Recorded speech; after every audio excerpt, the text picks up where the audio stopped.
So I get into this conversation. It was via email, On email. So I look for the money. I tell my mom, I have an event in Eldoret. They've told me it's 80,000 on arrival. I have to go. On arrival. On arrival. But when I got there, it was all fake. So I just called my dad. They come here, Dad, I have a confession. I've been living with a guy. I don't know how. And my dad just told me, you've borrowed us so much money. You've left us broke.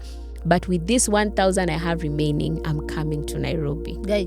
Yeah, he was in Nanyuki. So he came all the way to Nairobi. Your dad? My dad. Man. And when he saw him, he told the police, hold me. Ama ni mimi ndio mtakuwa mnapeleka prison. He was so angry.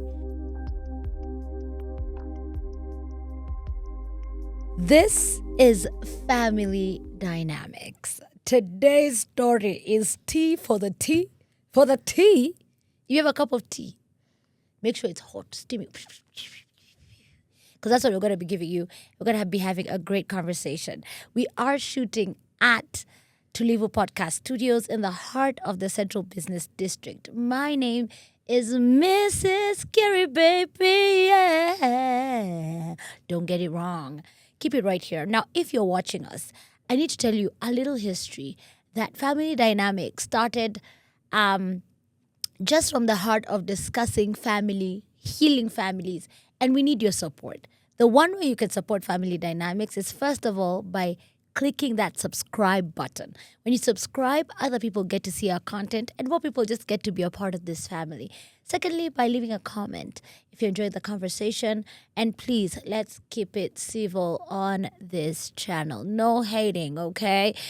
Positive criticism is, however, welcome. As we begin today's show, I want to say that there's space for everyone in this World Wide Web to create content. So when you visit us here at Tulivu Podcast Studios, we can be able to give you solutions on how you can create your content. Allow me now to introduce to us our guest of today. She's not new. You know this face. And if you don't know the face, you've heard the voice somewhere on radio.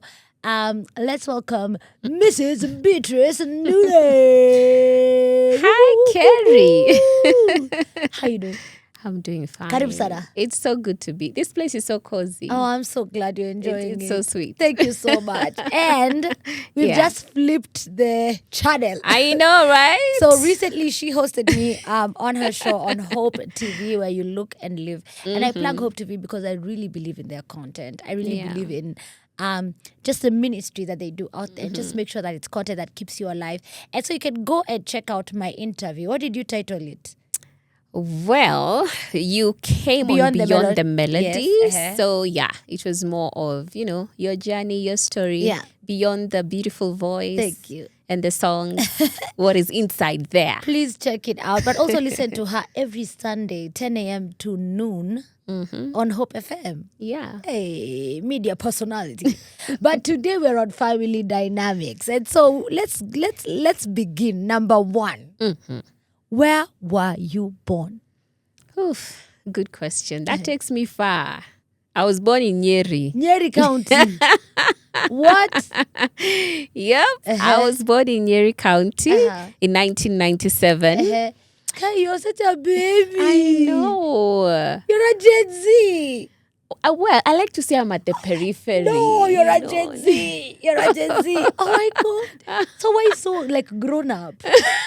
That's a good question. Life has taught me to mature. Let's can start. Be sure. So Nyeri, 1997. 1997. Where? What, do you know the December. I think it's Mathare. It should be. Yes. Because my mom did mention to me that when I was born, it was in the middle of a very big nurse strike, doctor strike, and also elections. So these two things were happening at the same time. 1997 elections were wild. December. And it was in December. So it was in the middle of an election and a doctor's strike. Sure. So it's quite interesting. Yeah. She was just telling me it was a miracle because, with strikes, people don't care who is giving birth, who is not. Like, we want our money. So I would say it was a miracle. But even the process of me coming into the world was quite interesting because my mom was a teenager at that time. What? Yeah, How old was she? She was 19. Yeah, she was actually 19. Guys, family dynamics has Yeah. begun. Yeah, and an orphan at that time. She just lost both her parents, the mother because of a stomach issue, and then the dad, he was so devastated. He just wanted to die. And so got a stroke, a lot of stress. So my mom literally had to take care of her father. And it was so bad because with a stroke, like you literally are bathing, you're doing all those things. And she was just 14 at the time. So a lot of trauma and a lot of, hard times. And then I came in the middle of all that when she was about 19 years before she got into college. So it was quite interesting because after she gave birth to me, she stayed with me for like about 8 months and then had to go to school. And left you with who? Yeah. So I was left with my auntie, from my auntie to another home. So it was more like you're shifting places so that at least you can grow up until she could finish school. How does that make you feel if you can go to those moments? Yeah. Because I sense we're always looking for an identity. We're always looking for belonging. Mm-hmm. Did you feel like you belonged? Well, actually, that's the story of my life because a big chunk of me growing up was looking for that attention, that validation, that love.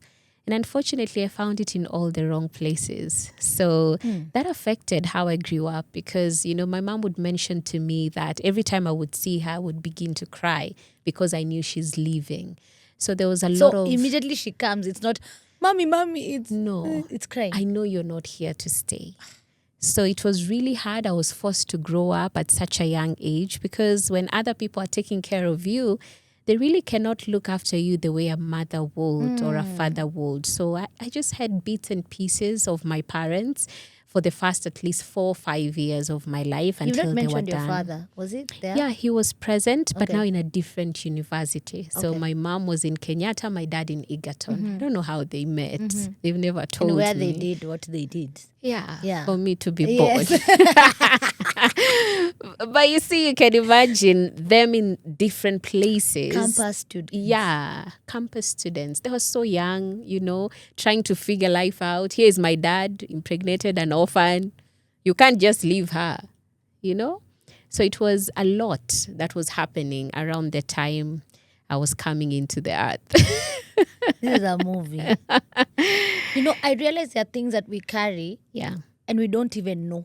It's true. Sometimes there's something that could be weighing over you and you're like, what's the issue?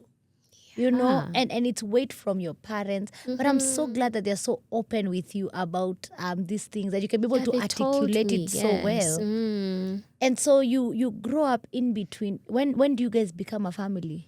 So by the time my mom was finishing school in college, she was already she was a new mom because my sister was also born. Okay.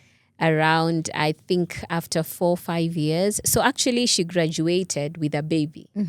Now my sister. So now it was trying now to bring this family together. And now at that time, I think I was about 5 years old. So that's when the family came together, but not really because my dad had to travel to Mombasa and leave us in the village for some time. Akitafutilia familia. Right. Then now we joined him almost immediately. So from around 5-6 years. Kind of I'm so glad there's kind of a happy moment right there. Yeah. Where the families. Yeah. Okay. So I think around 5-6, we went to Mombasa and we stayed there for nearly 20 years. So a big chunk of me growing up was in the coast. So that's where we sort of found our footing. Do you remember that adjustment, leaving the city? I've always had a dream, and I'm so glad my husband is watching, and also, of course, our executive producer. Yeah. And I've always had a dream where, I can live in Mombasa, kidogo too, even for 2 months, 1 year, Yeah. few months, niishi tu uko nione How things are. Yeah, tell me about that adjusting, if you remember. Well, at first, we didn't get there and we were in this posh house. No, we started in a single room. it was a real struggle. You have like this one room, mother, 2 kids, the dad. So it was not easy at all. In fact, the one memory I remember was going to my neighbor's house and staying there because I knew they would eat meat for dinner. Come on. And that was a dream for Yeah. me. Alafu unatandikwa. Kwa nini umekula kwa watu? Kesi So baadaye. it didn't start all rosy, but then now as we continued on, my mom got a nice job and my dad. So now it picked up slowly. But I think what I remember is a lot of heat. Joto. I'm telling you, you go there for like 2 months, I think you would be exhausted if you're not used to that climate. Hautazoea? Heat. Eh. Heat, you don't get used to it. I glow. Like in my Mombasa photos, I'm just like, the sun just, it just kisses me. Yeah. For a weekend, it's good. But when it's daily, oh my Another story. goodness. Yeah. So you go to school Yeah. in Mombasa. Yes. So this is so funny, and I'm sorry, but from Nyeri, you skip Nairobi. Skip Nairobi. You go to Mombasa. You go to Mombasa. Yes. So which languages do you know? Of course, I know a bit of Kikuyu because, Yes. the first 4-5 years I was in Nyeri. So, yeah, and Kiswahili very well. English? Of course. We are talking English. Yes, but then, why are you talking then? Then. I'm asking this question because I've gone through that where I Yeah. used to know Kikuyu and English Up to like 6 years old. actually. So even the relatives yes. used to say Najifanya, I don't know what, because there's no other Yeah. language. Swahili, who's talking Swahili? My mom is speaking to me in Kikuyu, my dad is talking to me in English. Okay. So all my communication is English and Kikuyu. If you speak in Swahili, I'm like, yeah, sounds off. But sounds off. actually, you've reminded me of something. My dad used to tell me that when I was in school, I used to changanya Kiswahili, Kizungu, Kikuyu. And I would insist that for me, I'm fluent in Kiswahili and English. I don't know Kikuyu. But my Kikuyu was entering and I kept insisting until I was suspended from school. For what? Like we were arguing with teachers. Yeah. They're telling me I don't have good English. I don't have good Swahili. And I'm like, no, but I know how to speak in these languages. So when my dad now looks at me, because, the very first show I did was a Swahili show for like Really? 3-4 years. And then now with English, no, it was TV. Okay. So it was just like, it's like you prophesied your way into journalism. Wow. Because now, From a young age. from a young age, you really wanted to be fluent in both English and Swahili. So it's quite interesting. But it was nice growing up in Mombasa. It was, slow. When I came here, it was shock. I know. Like, way. Any relatives in Mombasa, or you guys figured your own way there? No, we do have some relatives there Oh, that's good. even now. Okay. Yeah. Okay. But a big chunk of it was figuring out Okay. Your own life. ourselves. Yeah. How is love in Mombasa? Did you get your first boyfriend in Mombasa? Yeah. Tell me Actually, about that. he was a Muislamu. Oh my God. Because those were the cute ones. They're so cute. And then With their also curly hair and perfect eyebrows Alikuwa and anaitwa- long lashes. Kondeni yuko. But of course, he didn't go anywhere. Okay. Yeah. Okay. Yeah. Just a Didn't go crush, yeah, anywhere. shule tu hivi. Yeah, just little crashes here and there. Yeah, but I would say it wasn't bad. And now you grow up, you're blooming. Yeah. When do you come to the city? I come to the city the first time when I'm coming to the university in Kenyatta University. KU. Man, University of Choice. Way. K is a good place, man. That was the first place I came to when I came to Nairobi. It was when I was going to campus. And I think now that's where everything was exposed. Tell me. Because now you find yourself in this new place. Alone? It's crazy. Yeah. Wewe umezoea Mombasa, kuna ushamba fulani watu wa Mombasa ukuwa nayo. Hebu niambie about it. Ukiingia Nairobi, kama umetoka Mombasa, you're still, wewe una load vitu pole. Watu walienda. So it was crazy when I came to college. And I think now it exposed everything that I'd gone through as a child. because you're in this new place and you're looking for the attention, you're looking for the validation. And of course, you fall in the wrong company. And I remember where our hostels were, just outside the gate was a club, call it the Annex, So you you're go in out Nyayo? Yes. Yes. You know, I was in KU, I was in Gong hostel. You're also in We stayed KU. Gong hostels. Yes. Wow. So Then I went to Kao you and get Dani. it. You and I also went to Kao and Dani after that. Let's get into the tea. Do it step by step. interesting. So, what does someone who's looking for attention and all the things you're talking about, what are some Yeah. of those characteristics? Because someone is watching us and thinking, this chick was just shady. But kumbe, that's exactly what they're doing right now. Yeah. So a big chunk of it was looking for friends that would embrace you so that hautakam shamba, because you're from Mombasa. You need to be told how the city works.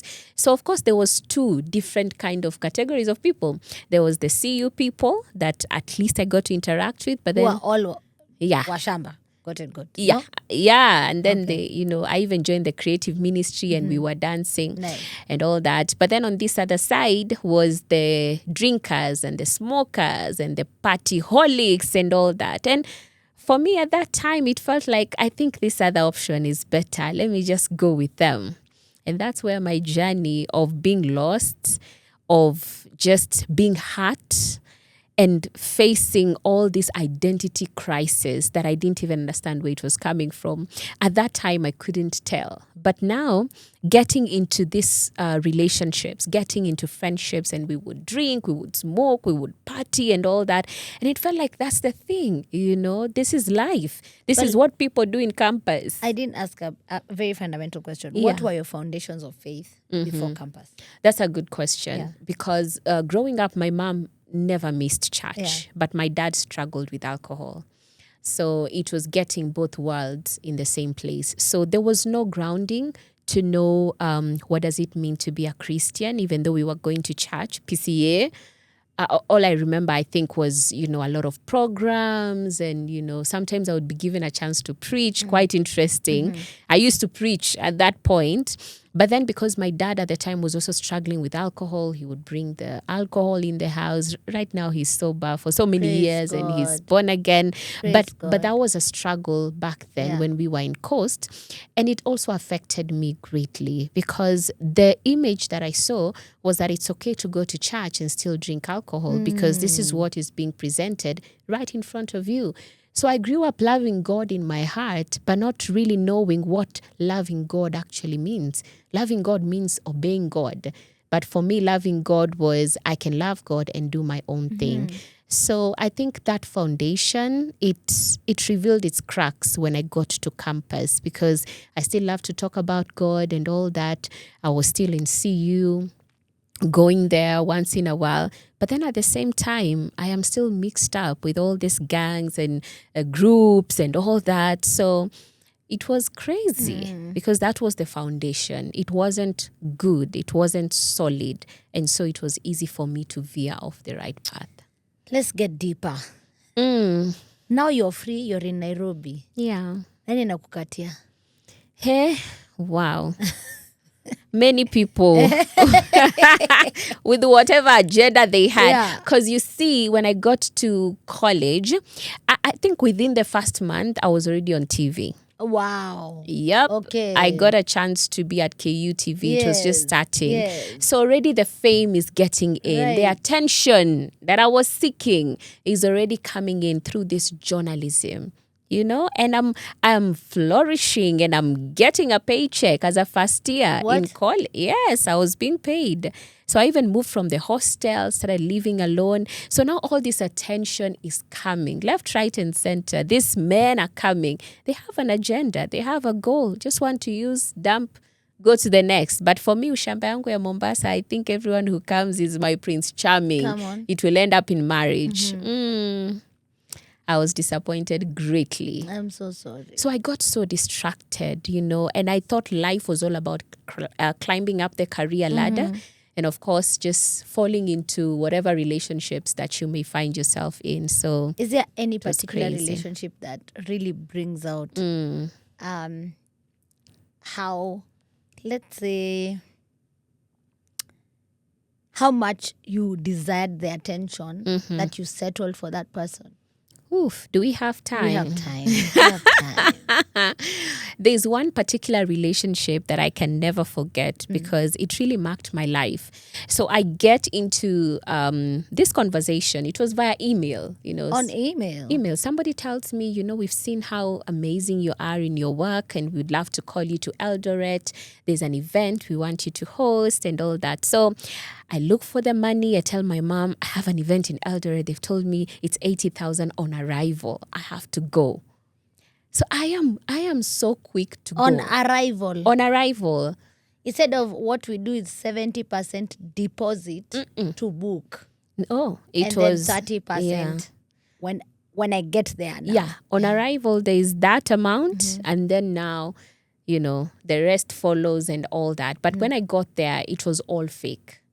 Someone was actually a con artist who conned me into going all the way to Eldoret in a fake event that was not even happening. So I get to Eldoret and I'm looking around and I see this guy with like beards and, and he's telling me, oh, yeah, it's me. And the event is going to be in this hotel. So we will be sleeping in that hotel.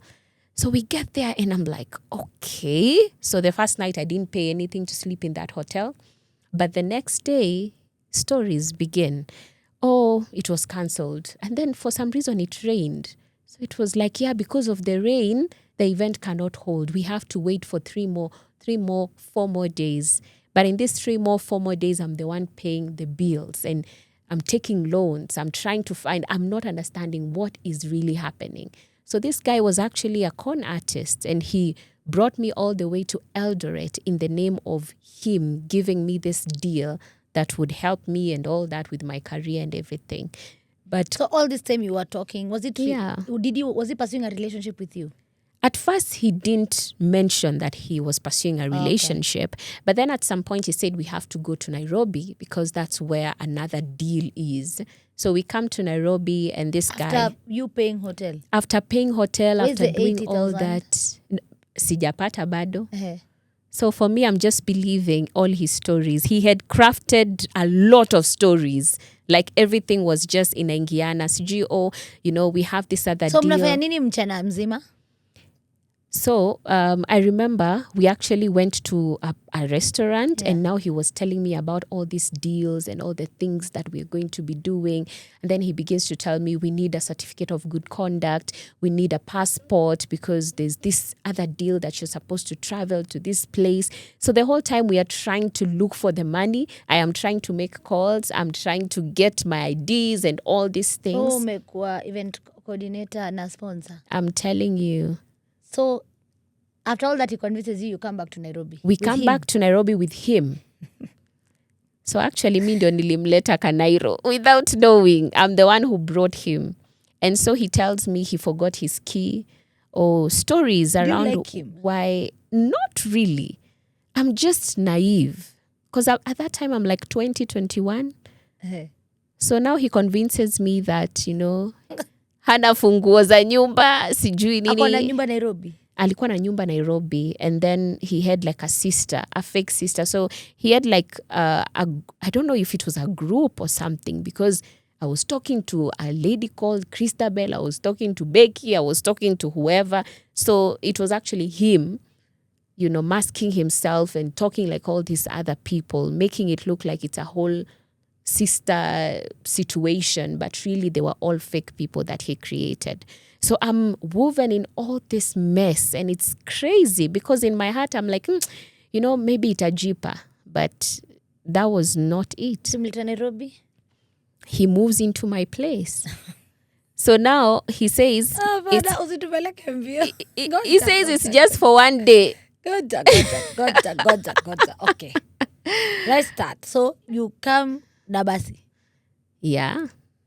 When you get to the stage, he tells me he doesn't have the key to his house. Okay. So now he comes to my house and says it's just for that day. Okay. Then he'll figure it out. Right. But it ends up being a whole month. Like, seriously. And then now, within this time, he has convinced me to enter into a relationship with him. he has a fake mom. So this fake mom is telling me, my son really loves you. We think you would make a good wife. All those stories. So now I'm woven into this thing in the name of relationships. And he's like, I'm going to be your manager. So he Talent manager. Talent manager. And when we are dating, power couple, all those things. So when he's in your house, what is he doing? When you're busy in school and doing your things? He was always on the laptop and I couldn't figure out why. My laptop. Yeah. He was on my laptop writing stuff. I don't even know what he was writing. But now when we arrested him in the end, we realized that all the emails. Story. No, I was pointing to what he was doing with the laptop. Yes. Yeah. So we got a lot of fake emails that he was doing, and with his own, he opened like a like Gmail so or something. many accounts. And now I thought these were real deals, like from UNICEF, from wherever. So I think UNICEF is emailing me, but it's him who created a fake Gmail account and telling me there are these deals, we want you to work for us, we want you to do this, present this and all that. But it's actually him doing all those things. When did your mind open up? What happened after this 1 month? What was that trigger thing that made you, smell a rat? Yeah. In fact, I'd smelled this rat for so long, I was just in denial. And I was scared of what it would mean to let it go. And yet I'd spent so much money. And I'd invested my emotions. I thought this was a serious person. So this one time we were supposed to go somewhere. I was still working with KUTV. So we're going somewhere, and then he tells me there's some money that a lady will send to you so that we can clear all those loans. He had a lot of convincing, like hata ukijikuta uko kwa kona. He knows what to say. No, he was just saying this lady is going to send the money to you. And he gives me a number, and that number is actually fake. Yeah. He knew how to make something look so real. Anyone who has been conned, when they tell the story, people are like, kwani wewe ulikuwa una akili? But if you're in it, I'm with you, sister. I've also been conned. You will someone else may not really understand how woven it was. So I go on this journey and I'm like, namba alinipatia, let me call it, even though he had told me not to call. That I just know that this is where the money will come from. So it was all, of course, just a make-believe story. So I call this number and this person is like, who are you? Like, this is a wrong number. I don't understand. So that's when now it started to click that something is off. Everything has been off. So I just called my dad. Nikamwambia, Dad, I have a confession. I've been living with a guy. I don't know how, but this is what has been happening. And my dad just told me, you've borrowed us so much money, you've left us broke. But with this 1,000 I have remaining, I'm coming to Nairobi. Guy. Yeah, he was in Nanyuki. So he came all the way to Nairobi. And he told me, when you go back home, do not enter the house. Go to a friend's house. When I come, we go to the police station. Then we come pick him from the house. Your dad? My dad. Man. He literally did that. My dad. I love it. And when he saw him, he told the police, hold me. Ama ni mimi ndio mtakuwa mnapeleka prison. He was so angry. I've never seen my dad that angry. I'm so glad you confessed to him. I and had that he to. came like he was your hero. He came. With his last... Because I know what that means. Because, that situation, if I went and confronted this person directly... Angekumaliza. Yeah, I don't think I would be alive today. So my dad really came through for me at a time I needed it. And it was so good.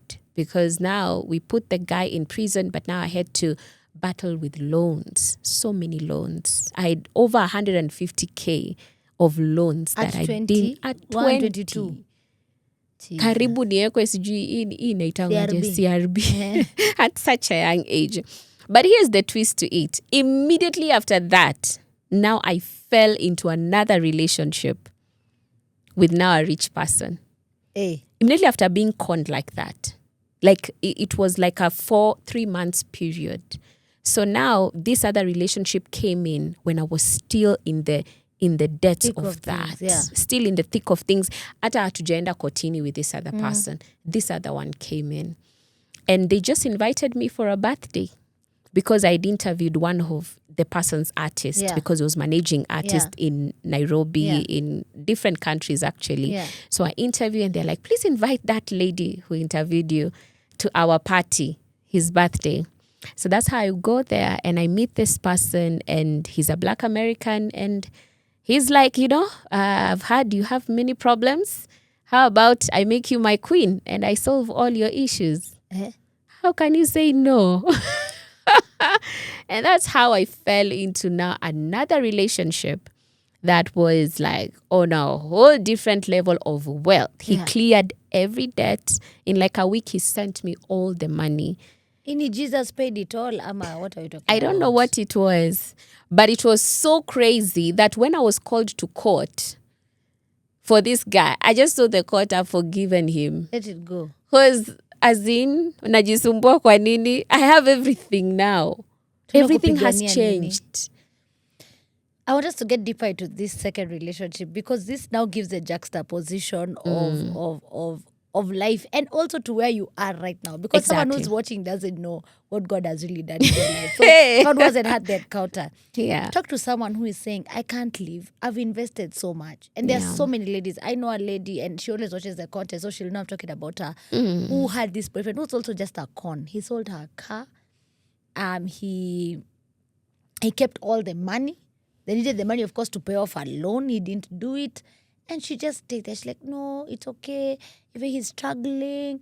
Oh, making excuses for people. Please, just talk to someone who's going through that because when they hear it from you, they will take it seriously. Where? And this is your camera. Yeah, I would say for somebody who is in that situation, I mean, if at all it's been maybe 5 years and you feel like I've invested so much in these 5 years to just walk away, my one big question would be, do you want to spend another 5 years in that same situation? So it's simply about knowing that there's so much ahead of you. But the moment you keep staying stuck, you will never find out. So I think for me, when I look back, there were situations I felt like I can never get myself out of this. I felt like this is it. If I walk out, what next? Even from this wealthy relationship that I was in, I was like, well, now if I leave, what will I do? Let's start. So from that day, the day you went for the birthday is the day he proposed. Like, in fact, by the time we were out of there, he told his entire team, she's my woman now. And everything changed from there. And for me, I like to say that even though God used it in one way or another, a big chunk of it was the enemy funding something. And he wanted to use it to destroy me because the enemy also knows exactly what you need. So lifestyle changed, Pap? Lifestyle changed. Like, I mean, untouchable. What did he do for you? I think it was a whole life flipped, upside down because from the kind of house I was living in to the... You moved? Of course. Nilikuwa kwa bedsitter hiyo time. So I went to a one bedroom. Zile zetu za 6K. Zilikuwanga hapo. Yeah, hapo kawendani, hapo self-confused. Yes. Yani ukifanya hivi unaweza chukua kikombe jikoni. Yes. And it was so tempting to want that life to continue because now I'm from a one bedroom kidogo kidogo. I'm in a 2-bedroom big house, Furnished? Fully furnished. Like easy vitu kama oven, fridge. Those are basic needs. What are you saying? Because uko inakwanga meko. Those are the bare minimums. Ama kaleka tabletop. Those are the bare minimums of a house. I mean, everything was just amazing. My fees. Over 75,000, 90K paid. So it was like a whole shift. We went to Dubai. We were, like you're living the life. And everybody looks at you and they're like, I want what she has. You even came to the Hilton when it was the Hilton. When it was the Hilton. I told you I came here, it was deja vu. Because I'm like, whoa. I'm still back here. I have never, like literally, I had never been to the Hilton. Like, I'm just like, you came to the Hilton, girl. Yeah. Tukanapita tu hapa nje naona hizo ma international flags, magari kubwa zikidrop watu. Si tulikuwa tu tunawita hapo Bata Hilton for evangelism, Bata Hilton for set pickup, Bata Hilton for... But now when I look at it, in fact, when I was looking at the places that I was even sitting at, you know, when I look at it and I'm like, I would rather be here for what I'm doing here today. Vanity of vanities. Exactly. Everything is vanity. Everything is so vanity. Like, I don't think we understand how much of a vanity it is until we have been there and realized that we are still sick. We are still depressed. We are still lost. So, drinking, Partying every weekend. Did he love you? Well, he said he did. Okay. And it looked like he did. Yeah. I would say he did. Because, I mean, the conversations even about marriage were there. Yeah. So by now, ningekuwa Atlanta, Georgia, probably. ATL, man. You know, like I would probably be out there. Come on. But you see, the fact that I was still broken inside, even when that wealth is given to you, you will waste it. It is not going to do you any good because you still are broken. It's like pouring water in a basket that has holes. No matter how much water is poured to that basket, it will drain off. Wow. You cannot preserve, you cannot keep because you yourself are a broken cistern. How does this end? So it ends, of course, in a breakup. Mm-hmm. I think the most I remember was him mentioning, I'm not wife material. And that was because... all of a sudden. Yeah, I mean, it was, of course, a series of many things. Yes. Because now you can imagine it's long distance. You're young. You have all this money. So what happens? You enter into other relationships to cope. Because what am I doing with all this money? The men are coming. So I got into other relationships. Well, that relationship is still there. Of course, he found out, let it go. But at some point, we just couldn't go on. Yeah. So I would say a big chunk of it, I messed it up. But also, that was not of God. But also, what did you know? Like on a serious note. Yeah. 21, 22, what do you know? And then you're coming from poverty, from being conned into this situation. So it was all trying to chase something that's not even real. And that's because of the void inside. And I think every lady watching should understand how detrimental it can be when you don't know who you are and when you have not found a way to fill that void in a way that is actually beneficial. Because you'll be looking for sponsors, so good. You'll be looking for wazungu, you know, and you think it's the money you're after, but really it's deeper than that. And so you get men who take advantage of you because they can see through you. Even when you cannot see yourself, they can see through you. They know exactly what this person needs. And how broken you are. And how broken you are. I think there's something you've said that's such a really good confession to me. You see, you might think that when I get this man who will take care of me, who will pay my bills, who will do, I'll be content. But there's no contentment if the hole that you're trying to fix, you're trying to fit it with the wrong things. Exactly. So I think I really see the picture now. And it's just because of how you've been so honest to break it down that the hole that you were trying to fill, you thought, this is it. Money has come. It's not enough.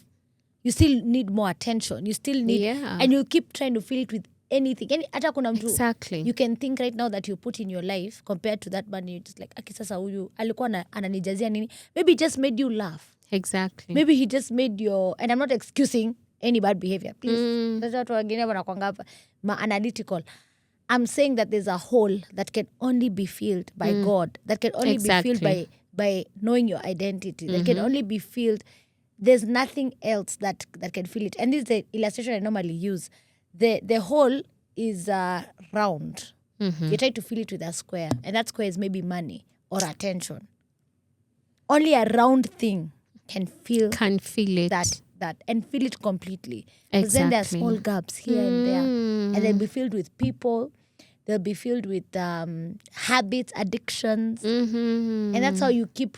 and so I don't really judge people when I meet them and they're struggling with a certain thing. I try and figure out, Nini unatafuta wewe? You know. What are you? Because remember the Samaritan woman, Jesus told her that this water that you're drinking, Come on. you will thirst again. But there's the kind of water that I will give you, and you will never thirst again. Oh, man. And sometimes we are looking for this water in So broken good. systems. It's so good. And we thirst again and again and again, and we keep going back. And we keep going back until it finishes us, until we are no more. How many people have literally just died trying to fill voids with the wrong things? Constantly. So many. When this relationship ends, where does it leave you? It leaves me broke. That's the first point. Yeah, like I'm really broke. Yeah.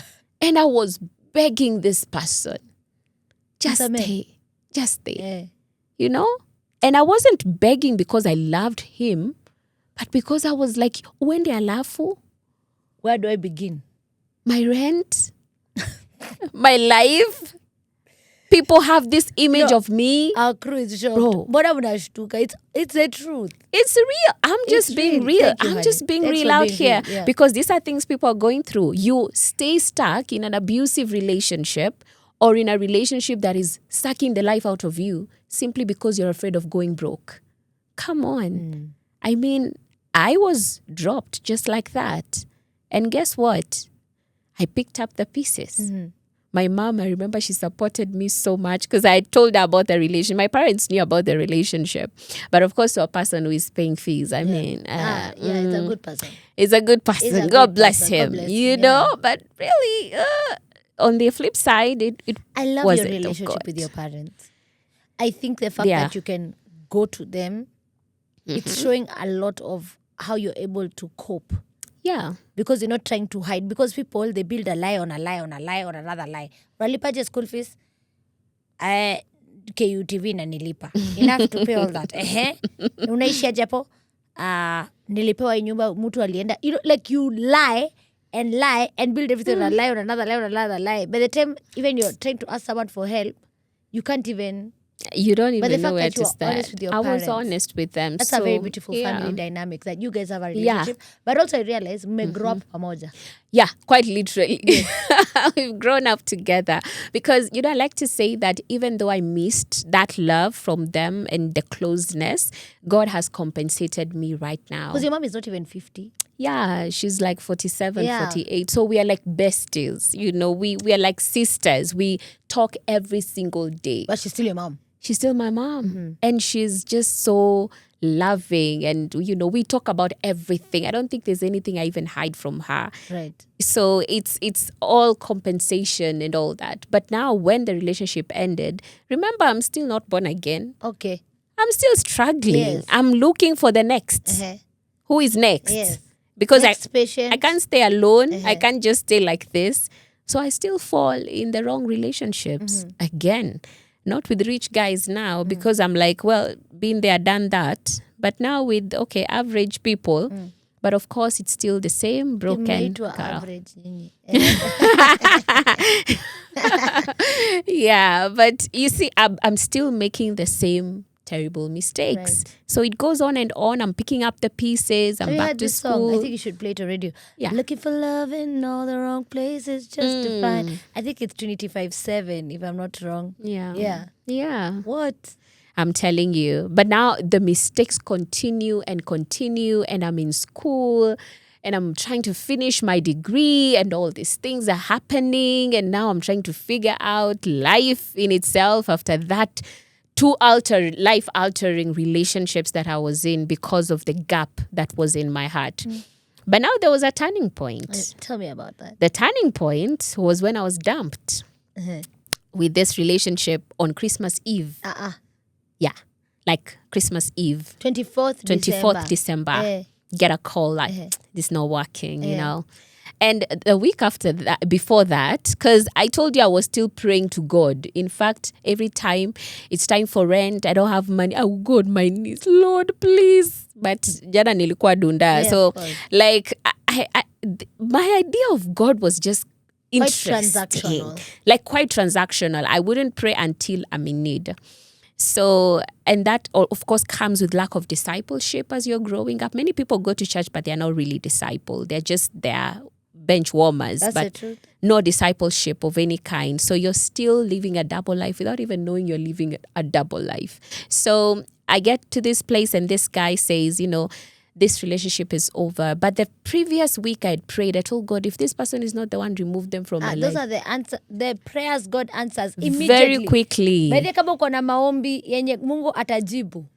If Lord, this is the wrong, haikuangi hata 30 seconds. Hata before umalize your Anatokanga tu kwa statement. gazeti pu ama kwa TV pa. I'm telling you. But this happened on Christmas Eve. And on the next day, on Christmas Day, I gave my life to Jesus. Tell me about that. I rededicated my life. I remember I was looking for which Sitam is near where I stay. Yes. Like I was so green. And he showed me Sitam Parklands because I was not so far. But it was still far, but at least it was the nearest. Yes. So I go to Sitam Parklands and I go into this. I'm looking at this place and it's looking beautiful. And I'm just seated there. And then the sermon was about the second coming of Christ. And Pastor Tall was telling was telling that's people my new deputy senior pastor at Valley Road. Yeah. Such a nice guy. He's amazing. He was preaching about the second coming of Christ and saying that, don't despair. He's coming back soon. And I'm like, I don't want him to come back soon. I'm not ready. So that's how when he made the altar call, I went forward and I knew this time it was different because I was so broken. At this time, I lost the relationship. I'd also been laid off from my job where I was working. So the two things that I found my identity in, God stripped them off of me. Number one was in my work, journalism and career and all that. I found a lot of attention from just being a journalist and a presenter. God took that from me, and the relationships, he took it. So I was left pruned. And now I went to church. When you speak about that, it speaks so much to me because when I was transitioning from radio, when you go somewhere, it's so easy to introduce. What do you do? Oh, yeah, no, I'm on radio. I'm in media or something. Now, what do you do? So, I'm in a transition. I found that word. Yeah, I'm in a transition. What does that mean? It means I don't know who I am. Exactly. Because my identity is tied to what I do. So there's no other introduction. Yeah, so and that question is normally, so what do you do? Yeah. I exist. And talk to people. Niko tu. Kazi yangu ni ya kutafuta kazi. It's bad. It's terrible. But that's only if your identity is pegged. On that. Yeah. And God took that from me. Jesus. He stripped off the work. Hata nilikuwa prepared. Like, it was just like, you're laid off. We can't afford to pay people. Like, it was as simple as that. And then the relationship also ended around the same time. So these two things are gone. And now I was pushed to a corner. And now asking myself, who am I without these things? Because they are all I've known since I came to Nairobi. I came to Nairobi, job, pap, relationships, pap. So it's like the two things I have known all my life have been taken. I like it. Yesterday someone said something special. They said, when Jesus is all you have all you need. I've seen that so many times. It's quite interesting. Yeah, because the past few days, the job is done. What else do you have? You just have to go to God. You go like that. Okay, you have my attention. Sasa niongeleshe. I'm telling you. You give your life to Christ. I give my life to Christ. You and go home. It wasn't even the experience or the encounter of giving my life to Jesus wasn't even in the church. As I was going home, it was like I had the Holy Spirit speak to me. Now I know it was the Holy Spirit. Before nilikuwa sema kitu ilikuwa inaniambia. So this word in Jeremiah 29:11. That says, for I know the plans I have for you. Plans to prosper you. Yes. And not to harm you. To give you a hope and a future. And I begin to tell myself, it can't be me. With everything I've done, how do I even start cleaning up the mess that I've made for 7+ good years? Where do I even start? I've been such a mess for all this time. And I feel the need to read the book of Jeremiah from chapter 1. ndio nijue ni nani hawa naambiwa, because I was like, it can't be me. And I get to chapter 29 and I realize God is speaking to me, because the people he was telling were sinners. They had messed up big time. They were in exile. And I felt like I was in exile too. Goosebumps. So I was like, oh my goodness, this is me that this verse is talking about. And God is telling me, I'm going to give you another chance. And then while I was at it and trying to grasp my head around it, God, was reminding me that I'm the one who will never leave you and never forsake you. Now, when you backdate to my life, all I had been trying to do was keep people because of the abandonment issues I had as a little girl. So all I'm doing is doing everything possible to keep you because I'm afraid you're going to leave. Whether it is laying down my dignity, whether it is being in the wrong relationships, whether it is being in friendships I have no business being in, as long as I knew I could keep you, I would do anything to keep you. And you would leave eventually. But God showed me, as for me, I will never leave you, I will never forsake you. So I began to ask myself, Kerry, I've been going all in for people that left. How much more should I go all in for God, who will never leave or forsake me? And for me, that was my healing point. That was my turning point. That was the moment I was like, you know what, God, this time, I'm not looking back. I don't care what it cost, but I want to get this right. And it's interesting because God had staged everything. He had staged it a few weeks before I'd lost my phone.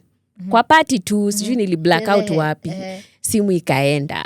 And the phone that I got, I couldn't sync my contacts at all. It had a Chinese RAM, ama ni ROM. Nimepeleka mpaka kwa shop zani. Wanaambia, hii hatuwezi sync, hatuwezi. There's nothing we can do. Zimenda. All my I had over 2,000 contacts gone. Just like that. Only that. I can't see statuses. That phone, you could not download apps. The only app ilishika yo. Guess which app worked? Good News Bible. When I tell you God staged it, I mean he staged it. Now that was one. The second thing, I had moved to a place in Lower Kabete. Lower Kabete Road. That was like, uko ndani, hata hakuna liquor store karibu. Like I had moved somewhere so diaspora. Like it was so far from life in itself. I don't even know how I got that house. Like it was so far away. So I don't have my phone. I'm in a place where I don't even know anyone around where I am. I've lost my job, lost the relationship, and then I get a book in my possession that I had from high school. Never read it. I think I read lakini haikuwa inaingia kitu. When I opened it, this book, the first page says, it is no accident that you're holding this book. God wants you to read it. That's the first page. That's what it says. Then it has a verse. It's in Christ that we know who we are and what he created us for. And I'm like, what? And guess what this book is about? It's called The Purpose-Driven Life. Oh, I love it. By Rick Warren. A 40-day devotional. And I'm like, this book, I've had it all this time. And I start reading that book. And the first page is like, what on earth am I here for? Yes, that thing really just hits you. Who am I and why am I here? And it's showing how life is so fragile, like we don't have forever. And I begin to kneel down and tell God, I've wasted so much time. And I know that I don't have much time. Even if I live to 100, that's still little time. It is. So God, I want to make the most of the time that is remaining because I've wasted my life so much. I just need a turnaround. And my journey began from there. From there, it's when everything changed and flipped. And it was like God was waiting for me. Because when I came in, I fell in love with the Bible. That was the only app that was working in my phone anyway. So I was reading like a novel, morning to evening. I would go to the rooftop and read. And I'm like, what? You know, I'm reading the book of Ephesians. I'm like, oh, this is who I am in Christ. You mean the devil has been blinding me from everything that God created me to do, and I'm discovering all these things, and God is reminding me how much he loves me, how he has forgiven me. And I'm like, yo, I don't know if I can ever turn back from this kind of love. And that was my turning point. And then God alijua exactly what to do, because now I was still jobless for like 5 months. Yeah. Your parents are supporting you at least. My parents, oh my God, that's another story altogether. Because in the house that I was living in, my mom was giving me all her salary. Ilikuwa inaingia hivi ananitumia kila You'll kitu. survive Nairobi. So that I pay my rent, I pay for Wi-Fi, especially when I told her I'm now born again and I'm telling her I'm watching sermons every day and I'm writing notes and I need to go to church. My dad took care of every bill that I needed to take care of in terms of food and fare. Nilikuwa tu natoka kwa form yangu ilikuwa church on Wednesday for midweek service, on Saturday to do voiceovers, and then on Sunday for church. Yes, I went and told Reverend Dira of Sitam Parklands, I can do announcements. Now by then they akaniuliza, so where are you working right now?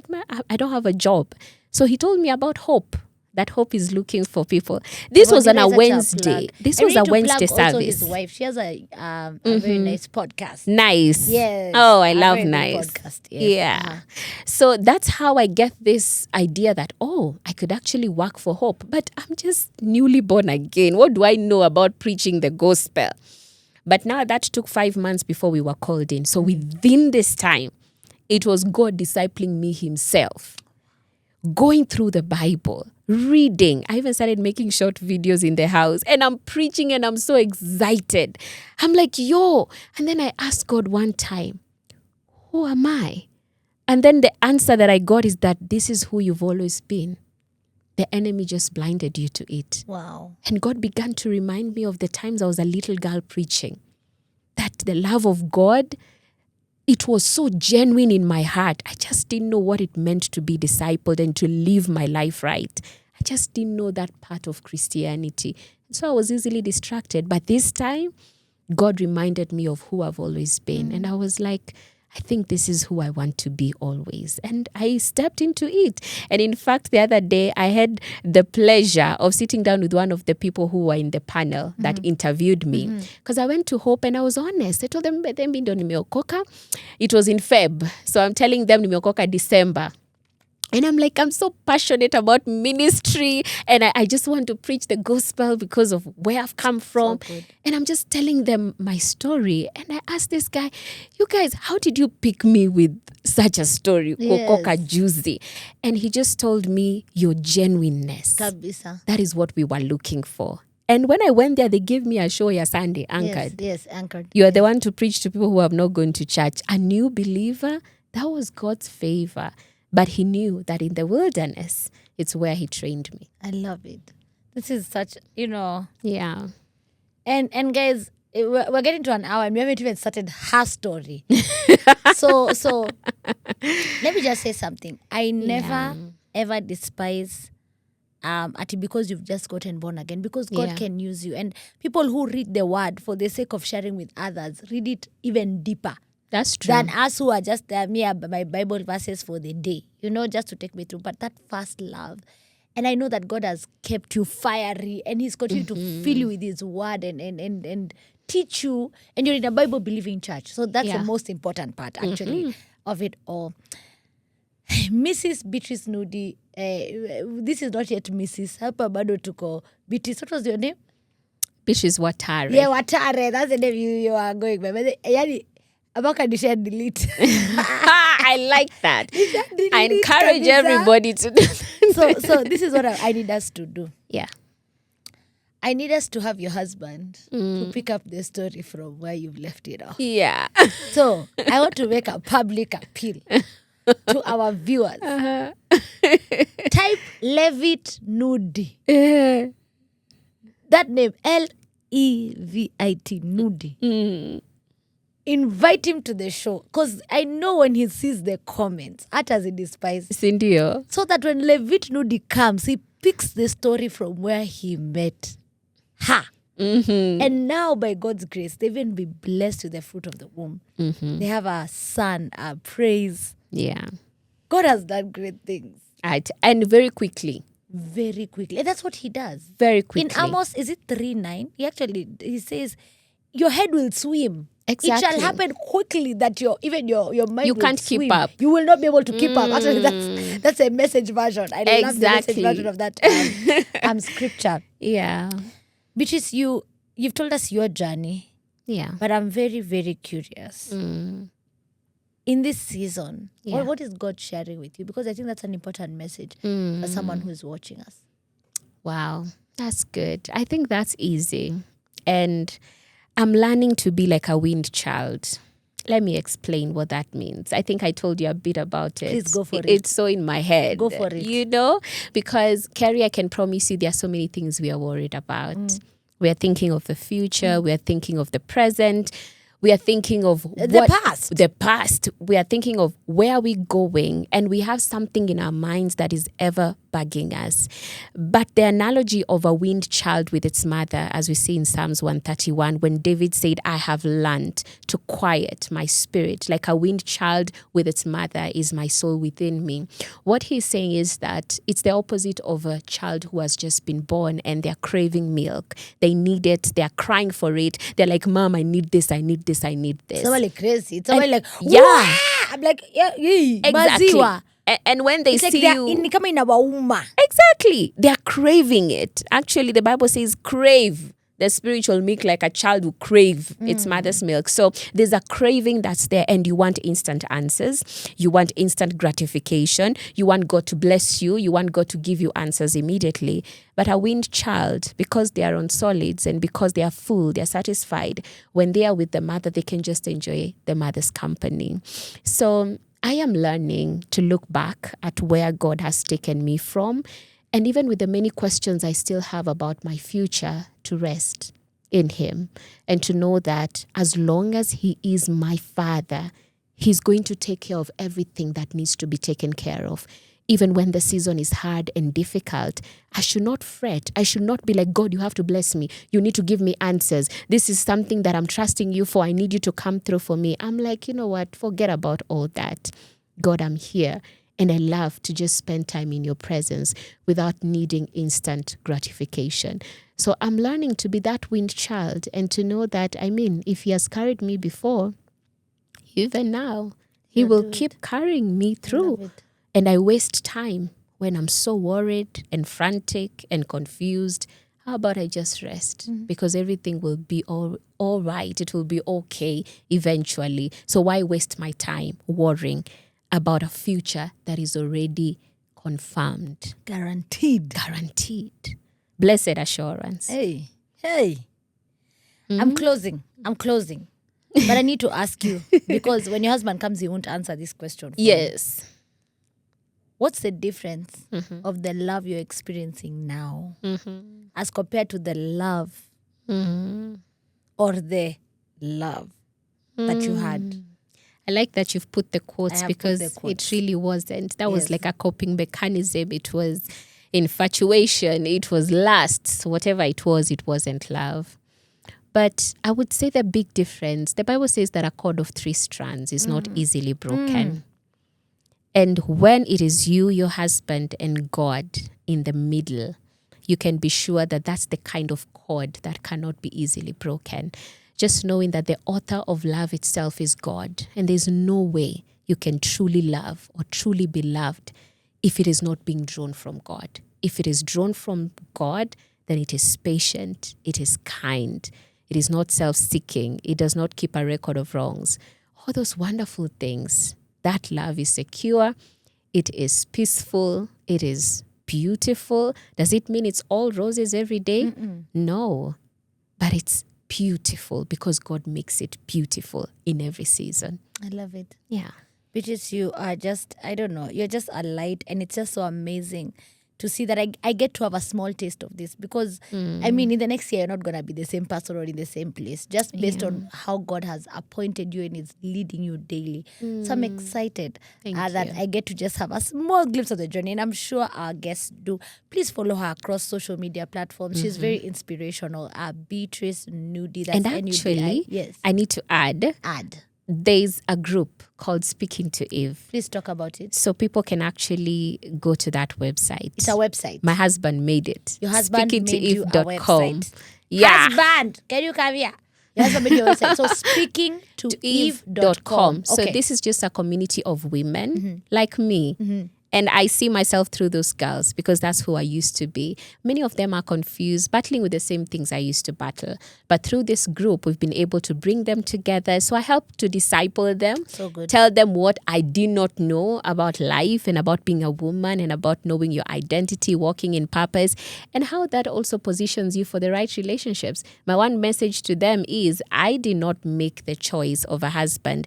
That is not the best decision I made. The best decision I made is knowing Christ. Because when I found Christ, it ensured that now I can make the right decisions in relationships and now in marriage. So that's my message for speaking to Eve. And it's just speaking to Eve a second time because she listened to the serpent and we're in the mess we are in right now.